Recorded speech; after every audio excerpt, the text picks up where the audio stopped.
দেলোয়ার হোসেন দেলু সরকার আগে খ্রিস্টান ধর্মের অনুসারী ছিলেন, যার একজন সাগরেদ আপনাদের এলাকায় আছে। ওনার হাতে 3.5 থেকে 4,000 লোক খ্রিস্টান হয়েছে, বাড়িতে চুবাইয়া খ্রিস্টান বানানো হয়েছে। উনি উস্তাদ, অনেক ছাত্র ছিল, ইনজিল শরীফ পড়াইতো। বলেন আমি যে কথাটা বলছি মিথ্যা বলছি?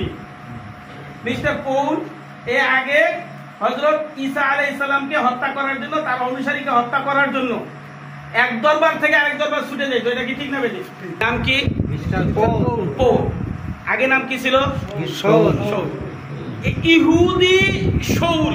হাজার হাজার ইহুদি থাকা সত্ত্বেও, বিশাল বসতি থাকা সত্ত্বেও কেউ ঈসা আলাইহিস সালামের বিরুদ্ধে এত পদক্ষেপ নেয় নাই যেই পদক্ষেপ মিস্টার শাউল নিছে।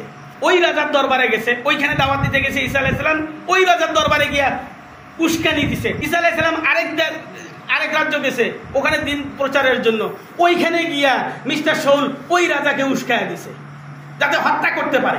বুঝে থাকলে বলেন মিস্টার পৌল ঈসা আলাইহিস সালামের শত্রু না বন্ধু? শত্রু। কেমন শত্রু?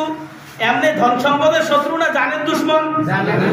ঈসা আলাইহিস সালামের অনুসারীরা মুসলমান ছিল, প্রত্যেক নবী ইসলাম প্রচার করছে, খ্রিস্টান ধর্ম প্রচার করেন নাই ঈসা আলাইহিস সালাম। হযরত উযাইর আলাইহিস সালাম ইহুদি ধর্ম প্রচার করেন নাই, প্রত্যেক নবী ইসলাম প্রচার করছে।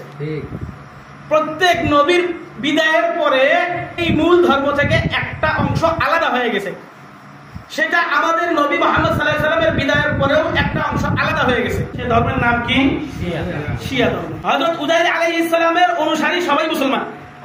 উযাইর আলাইহিস সালামের বিদায়ের পরে একটা জাতি আলাদা হয়ে গেছে, আলাদা একটা ধর্ম তৈরি করেছে, সেই ধর্মের নাম ইহুদি ধর্ম। হযরত ঈসা আলাইহিস সালামের বিদায়ের পরে ঈসা আলাইহিস সালামের নাম ভাঙায়া নতুন একটা ধর্ম তৈরি হয়েছে, যে ধর্মের কথা ঈসা আলাইহিস সালাম জানেই না, সেই ধর্মের নাম খ্রিস্টান ধর্ম।